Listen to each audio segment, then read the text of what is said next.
कृष्णाय वासुदेवाय हरे परमात्मने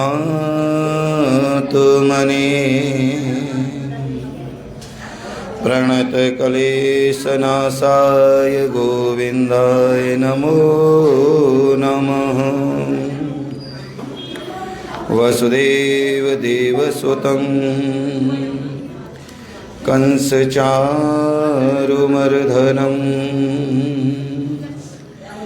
देवकी सुपरमानन्दं कृष्णं वन्दे जगद्गुरु। कृष्णं वन्दे जगद्गुरु। कृपा मोक्षमूलं गुरु कृपा। जय जय जय राधा रमण, जय जय नवल किशोर, जय गोपी चित चोर प्रभु, जय जय जय जय।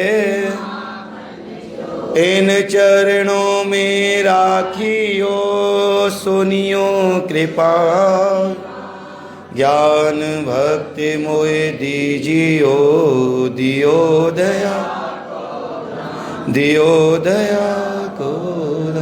श्री वृंदावन बांके बिहारी आनंद कंद भगवान की, श्री सच्चिदानंद भगवान की जय जय। श्री राधे जय जय श्री राधे जय जय श्री राधे श्याम।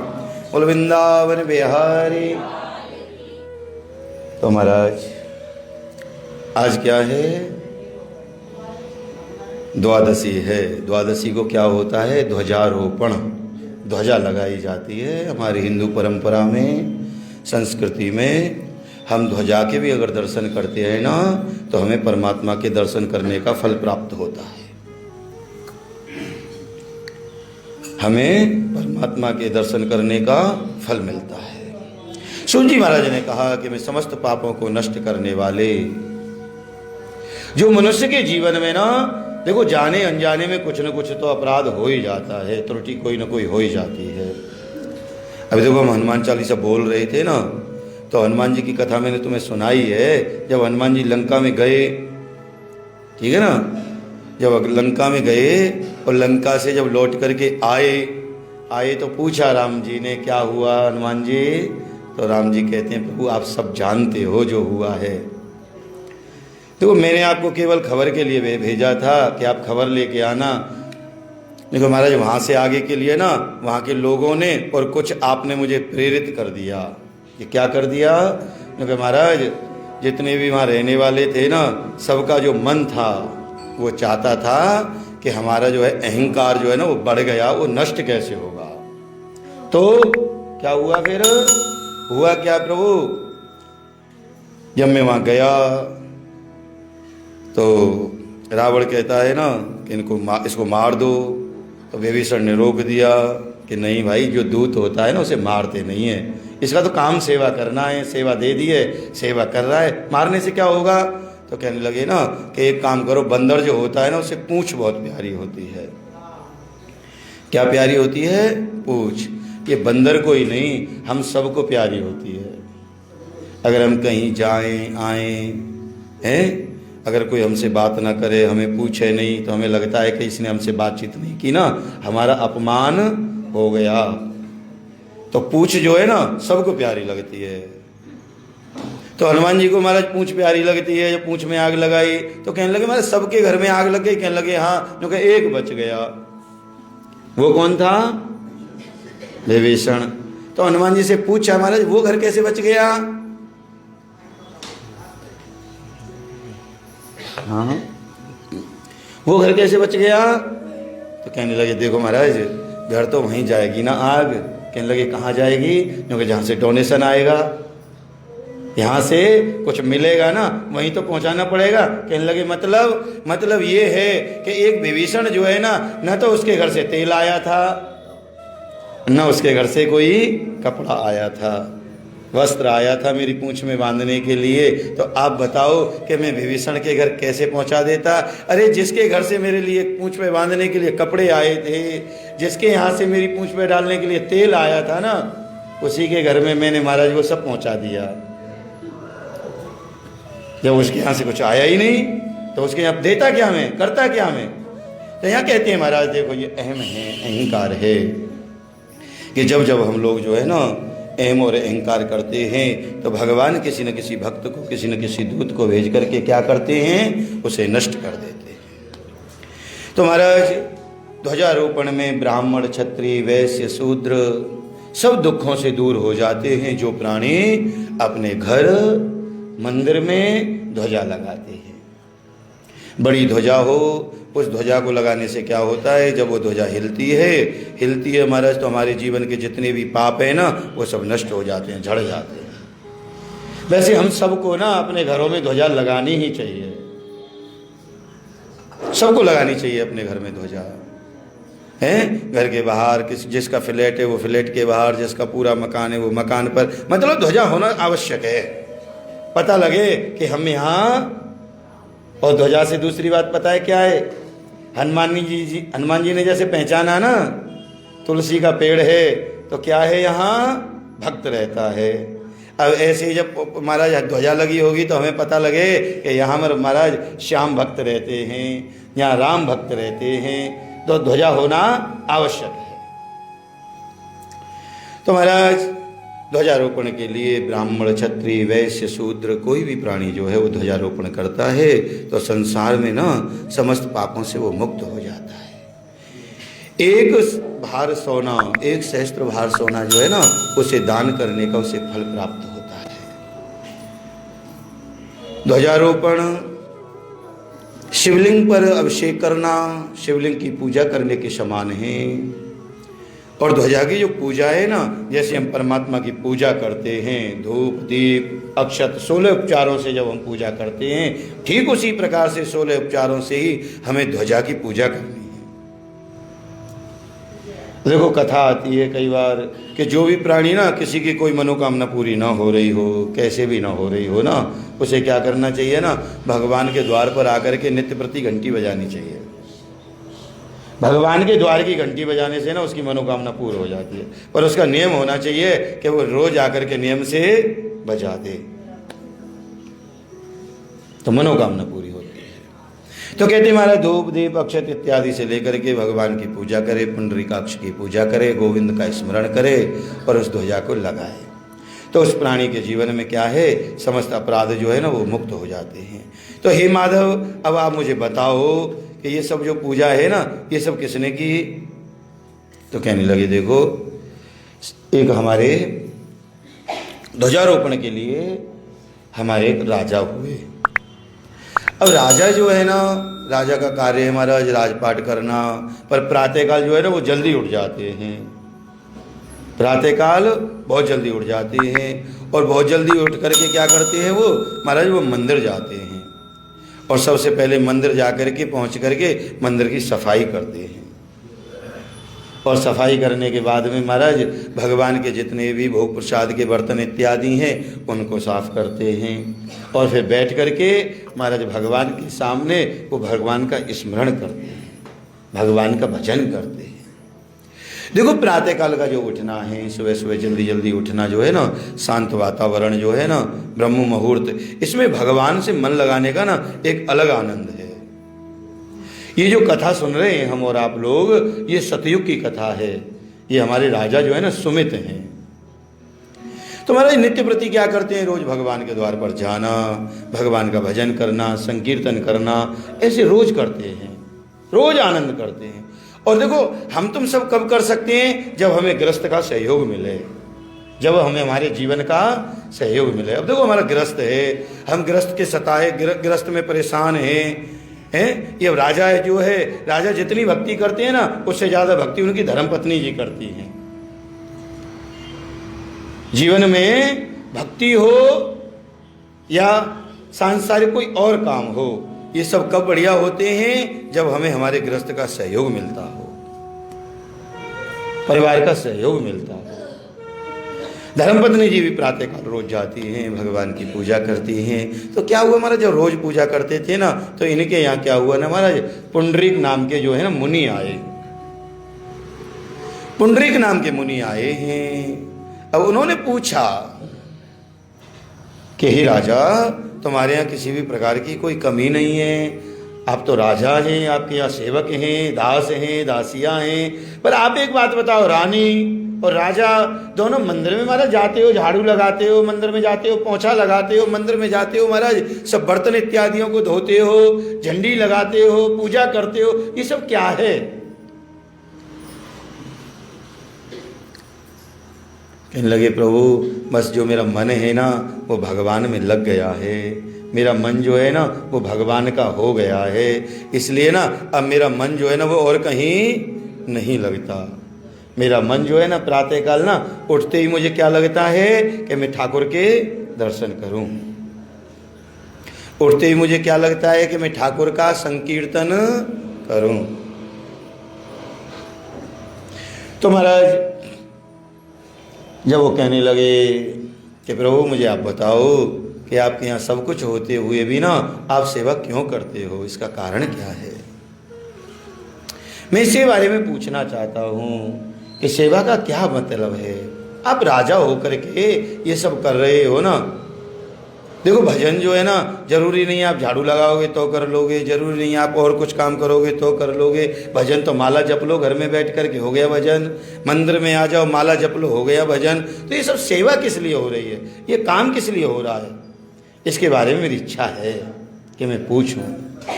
मेरा मन है कि मैं तुमसे इस बात के विषय पर चर्चा करूं। तो कहने लगे देखो प्रभु, अगर आप पूछना ही चाहते हो ना, क्योंकि राजा जो है ना संत ब्राह्मण सन्यासी सबकी खूब सेवा करता है। तो कहने लगे कि देखो मैं पूर्व काल में ना मलिन नामक एक शूद्र था, मैं मलिन नामक एक शूद्र था। और जब मैं शूद्र था ना, मैं महाराज हमेशा ना सदैव जो है ना कुकर्म मतलब सांसारिक के जितने भी गलत काम है ना वो सब किया करता था, सांसारिक सारे गलत काम किया करता था। मैं महाराज गौ घाती था, ब्राह्मण घाती था, मैं बहुत बड़ा चोर था, किसी का महाराज मैं सहयोग नहीं करता था, जो मुझे रास्ते में मिल जाता था ना उसे मैं लूट लेता था। अब देखो एक तो कथा ये है, एक कथा आपने सुनी है ना, जो वाल्मीकि जी है ना, कथा आप लोगों ने सुनी है। तो वाल्मीकि जी जो बने हैं, ये जो है ना रत्नाकर नाम के एक डाकू हैं। कौन है? डाकू हैं। ये क्या करते हैं कि हमारे रास्ते में बैठ जाते हैं, जो भी लोग जाते हैं ना उनको लूट लेते हैं, जो भी जाता है उसे लूट लेते हैं। उसी रास्ते से क्या हुआ ना, एक दिन नारद जी निकले। अब नारद जी निकले ना तो नारद जी के भी महाराज ताम तमूरे छुड़ा लिए, जो भी बजाने के ना थे सब छुड़ा लिए महाराज, बीड़ा बीड़ा छुड़ा लिया। नारद जी कहने लगे देख भाई तेने ले लिए कोई बात नहीं, तू मुझे बता ये सब करता किसके लिए है, मैं पूछना चाहता हूँ ये सब किसके लिए हो रहा है। तो कहने लगे महाराज ये सब मेरे बच्चों के लिए है, मेरे परिवार के लिए है, मेरे माता पिता के लिए है। तो कहने लगे एक बार उनसे पूछ ले, आप जो भी हम काम कर रहे हैं ना इसमें वो सहयोगी हैं या नहीं, ये पूछ ले। कहने लगे महाराज आपसे जैसा बुद्धिमान आज तक मेरे पास में कोई भी व्यक्ति नहीं आया। कहने लगे कैसे? कि मैं पूछने जाऊंगा और तुम पीछे से गायब हो जाओगे। तो अब बताओ मैं कैसे पूछूंगा? कहने लगे देख मैं गायब नहीं हूँगा, मैं तेरे साथ चलूँगा। हमारा साथ गए ना, तो सबसे पहले ना धर्मपत्नी जी मिली। धर्मपत्नी जी से पूछा कि देवी, कहने लगे हाँ, जो भी देखो मैं चोरी करके लाता हूँ ना, या आप इसमें मेरा सहयोग करोगी या नहीं? तो धर्मपत्नी जी कहती हैं कि देखो मैं सहयोग तो आपका जब करूँ ना, जब हमारा विवाह हुआ था ना, विवाह में जो सप्तवेदपदी हुई थी ना, उसमें पंडित जी ने एक बात बोली थी, आपको याद है ना, मैंने वचन मांगा था। कहने लगे क्या? कि जो भी महाराज आप पुण्य करोगे ना उसका आधा भाग मेरा होगा, पर जाने अनजाने में ना अगर मेरे से कोई अपराध होगा उसका आधा भाग तुम्हारा होगा। पर जो तुम पुण्य करोगे, जो तुम कोई भी अपराध करोगे, पाप करोगे ना, उसका भाग तुम्हारा ही होगा, वो मेरा नहीं होगा। तुम मुझे वहां से यहाँ लेकर के आए हो ना, तो इसलिए प्रभु आपको मेरा पालन पोषण करना पड़ेगा। इसमें मैं आपके कोई पाप की भागी नहीं हूं। धर्मपत्नी जी ने मना कर दिया। बच्चों से पूछा तो बच्चों ने भी कह दिया पिताजी ये आपका फर्ज है कि आप हमारी सेवा करें, आप हमारा जो भी हमारा बाल्यपन है इसकी व्यवस्था करें, पर पाप और पुण्य का हमारा और आपका कोई, मैं आपका पाप लेना नहीं चाहता। माता पिता से पूछा कि पिताजी क्या आप, माताजी क्या आप भी ऐसा करोगे? तो माता पिता ने भी कहा कि बेटा देखो, पालना, लालन पालन करना, बड़े करना और तुम्हें संस्कार देना है, ये सब काम किसका है? हमारा है। अपनी संतान का लालन पालन करना, उसे बड़े करना, ये काम पिता का है, माता का है। पर अगर वो संतान जो है ना, अब चोरी करके पेट भरे हमारा, चाहे महाराज कमा करके पेट भरे हमारा, जो कर्म कर रहा है उसका फल तो उसी को भोगना पड़ेगा, उसमें हमारा कोई अधिकार। देख, हमने पाल दिया, बड़ा कर दिया, उसमें हमने तेरे से पूछा कोई सहयोग है या नहीं? नहीं पूछा। तो अब जो तू, अब तेरा काम है हमारी सेवा करे, तो अब तू बता क्या हम तेरा पाप ले लें? महाराज माता पिता ने भी मना कर दिया। तो अब तो महाराज वो नारद जी के चरणों में गिर गया कि नारद जी आप मेरा कल्याण करो। तो कहने लगे कल्याण एक ही काम से हो सकता है कि कल्याण के लिए क्या करना पड़ेगा कि आपको राम नाम का स्मरण करना पड़ेगा। अब वाल्मीकि तो राम राम भी नहीं कर पाता। वाल्मीकि क्या कहता है? मरा मरा, क्योंकि वो सीधा राम कह ही नहीं पाता, पहले माँ कहता है फिर रा कहता है, मरा मरा। अगर 10 20 50 बार बोलोगे मरा मरा मरा मरा मरा तो अपने आप क्या हो जाएगा? राम राम। तो इसमें क्या लिखा कि राम उल्टा नाम जपत जग जाना और वाल्मीकि भय ब्रह्म समाना। उल्टा नाम जपने से वो नाम कैसा बन गया? सीधा बन गया। और राम जन्म से पहले ही उस रत्नाकर नाम के डाकू ने महाराज क्या लिख दी? रामायण लिख दी। राम जन्म नहीं हुआ उससे पहले रामायण लिख दी कि राम जी के जीवन में होगा क्या। ये सब शक्ति किससे मिली? भगवान के तप से मिली। ये राजा कहता है कि महाराज मैं भी जो हूं ना महाराज ऐसा ही था। अब मुझे नगर वाले बैठने नहीं देते थे, गांव वाले घर में आने नहीं देते थे, मुझे भगा दिया तो मैं कहाँ रहने लगा? एक घोर जंगल में रहने लगा। घोर जंगल में रहने लगा। वहाँ घोर जंगल में क्या था महाराज कि एक पुराना टूटा फूटा सा एक मंदिर था। उस मंदिर में मैं पहुंचा, वहाँ बैठने की भी व्यवस्था नहीं थी, अब वहाँ झाड़ू भी नहीं था। अब मेरा जो अंग वस्त्र था ना, मैंने उस अंग वस्त्र से क्या किया? अपने बैठने की व्यवस्था की। बैठने की व्यवस्था की महाराज। बैठ करके क्या देखा फिर मैंने कि महाराज मैं वहाँ रहने लगा और जंगल के पशु पक्षी इत्यादियों को मारने लगा और अपना भोजन करने लगा। ये मेरा काम था। वहाँ क्या हुआ महाराज कि एक जब मैं ऐसे करके रहने लगा ना, वहाँ पर महाराज एक स्त्री आई। वो स्त्री जो थी महाराज वो भी महाराज ऐसे ही थी कि उसका काम जो था ना वो भी ब्रह्म गौ घाती थी, ब्रह्म हत्यारी थी, हैं, वो भी महाराज मांसाहारी थी। और वो जब जंगल में आई ना, तो जंगल में आई उसे रहने के लिए सहारा चाहिए था। और महाराज मैं वहाँ रहता था तो मैंने क्या देखा कि वो मेरे पास आकर के रहने लगी। जब वो मेरे पास में आई और वो रहने लग गई तो अब क्या होता है महाराज कि हम दोनों जब वहाँ रहने लगे तो एक दिन जो है ना हमने जब पूरे मंदिर को साफ कर दिया और साफ करके जब हमने उसमें एक कमरे में अपना घर बना लिया तो एक दिन की बात है कि हम अपने आनंद में एक अपने मैंने अंग वस्त्र को लेकर के एक डंडे में बांध लिया और डंडे में बांध करके ना हम लोग क्या करने लगे? नृत्य करने लगे। जब हम नित्य करने लगे, नित्य होता रहा, प्रातः काल हो गया, और प्रातः काल होते क्या हुआ ना महाराज, ठंड बहुत थी और हमारा शरीर छूट गया। जब हमारा शरीर छूट गया, अब शरीर छूट गया ना, तो यहाँ क्या होना चाहिए, हमने सारी उम्र पाप किया था, यहाँ होना क्या चाहिए कि हमें लेने के लिए कौन आना चाहिए। अब देखो एक बात बताऊं आपको, अच्छा हम सब लोग जो है ना सब देवताओं की पूजा करते हैं कि नहीं। एक ऐसा देवता भी है जिसकी हम लोग जो है ना पूजा तो करते हैं पर उसे देखते, वो कौन सा है? हैं? बता दो और बता दो, कोई बात नहीं है। किसी को पता है? नहीं पता, मैं बताता हूँ। आहूजा जी की धर्मपत्नी जी ने बताया है, ऐसा अगर कोई देव है ना वो है यमदेव। आंख बंद करके पूजा करते हैं, हे प्रभु आप हमारे जीवन में कभी हमें दिखाई मत देना, आपसे बचे रहें, हैं? जब भी हमारा जीवन जो है ना मंगलमय रहेगा। अगर आप महाराज थोड़ा सा भी इधर उधर देख लिया तो यहाँ हलचल यमदेव है, उसके महाराज हम देखना नहीं चाहते और हाथ जोड़ करके ना पूजा करते हैं। तो महाराज अब जैसे ही देखा सुंदर विमान आया है, और सुंदर विमान आया, अब विमान में बैठ करके गए तो हमारे वहाँ यमदूत भी आए।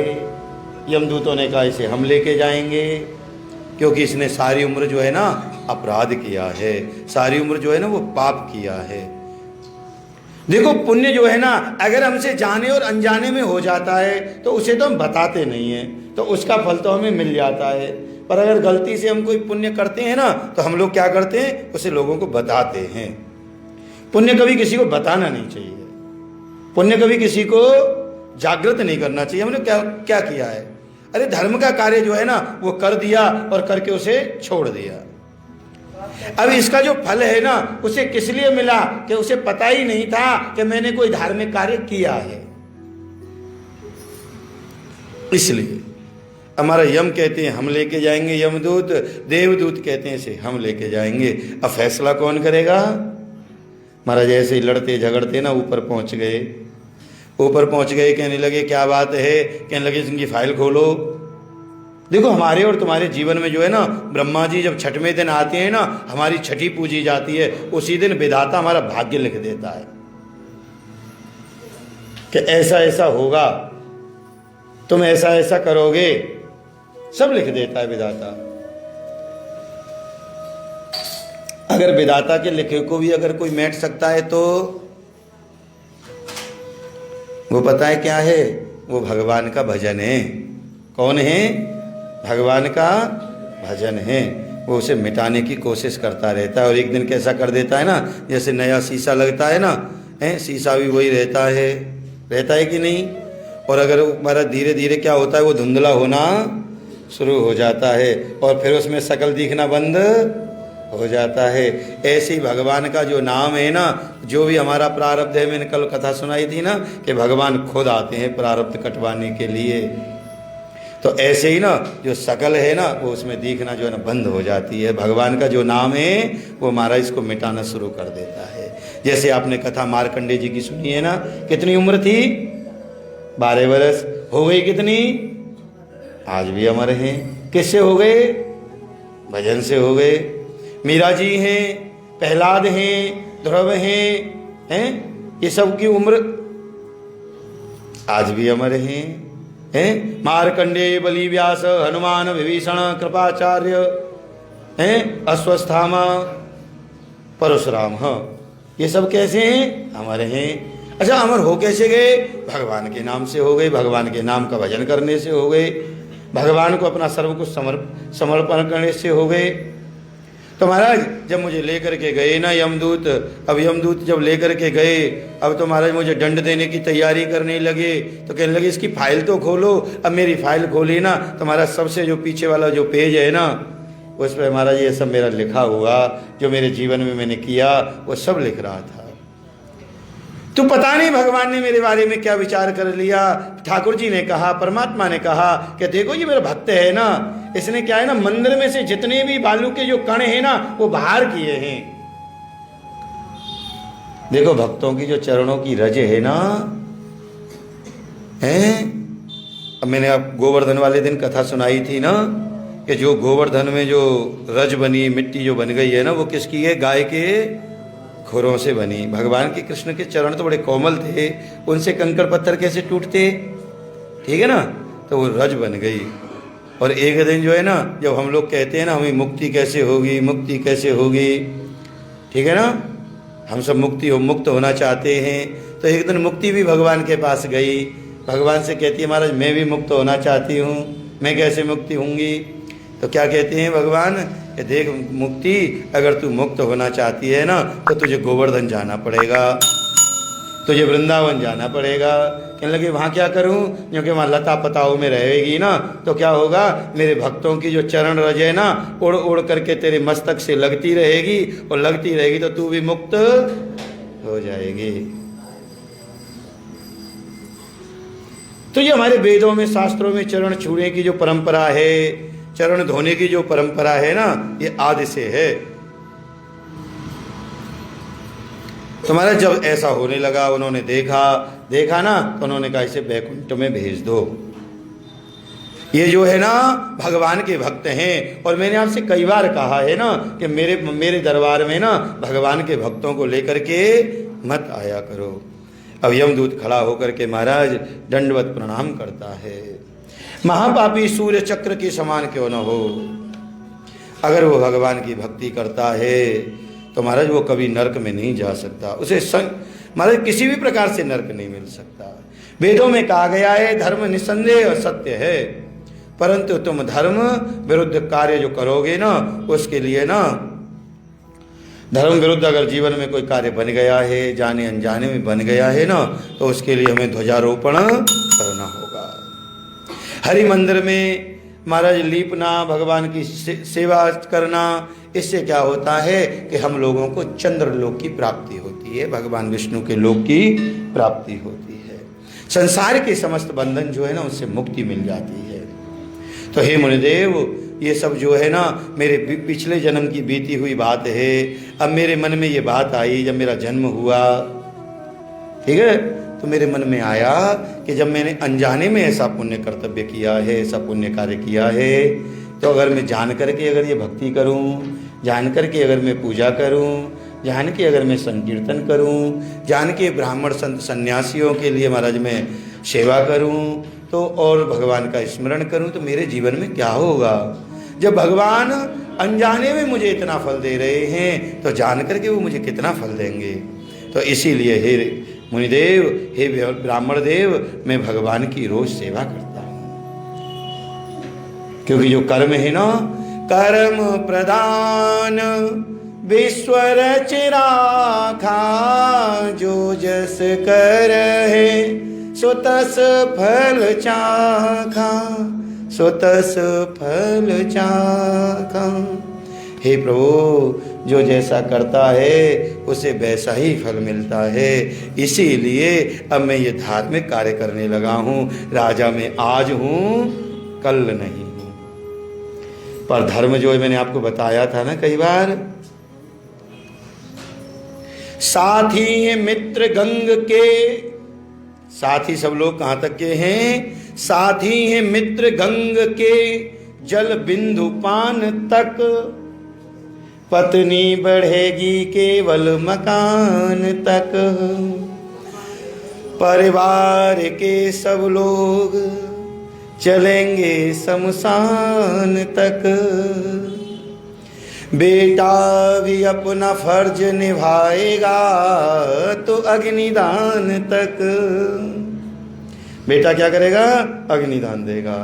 बेटा भी अपना फर्ज निभाएगा तो अग्निदान तक।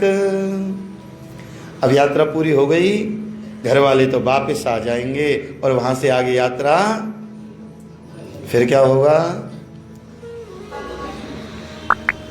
इससे तो आगे है क्या होगा?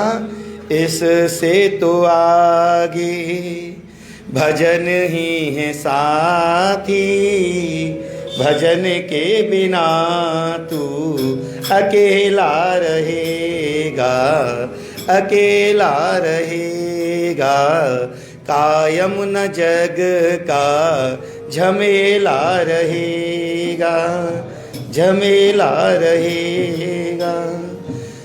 महाराज कोई भी साथ जाने वाली चीज़ नहीं है। अगर साथ जाएगा तो वो भजन जाएगा, वो संकीर्तन जाएगा।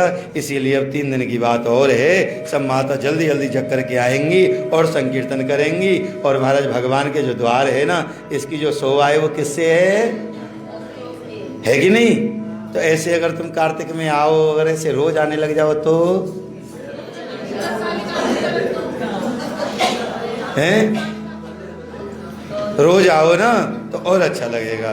बांके बिहारी लाल की, श्रीमन नारायण नारायण नारायण भजमन।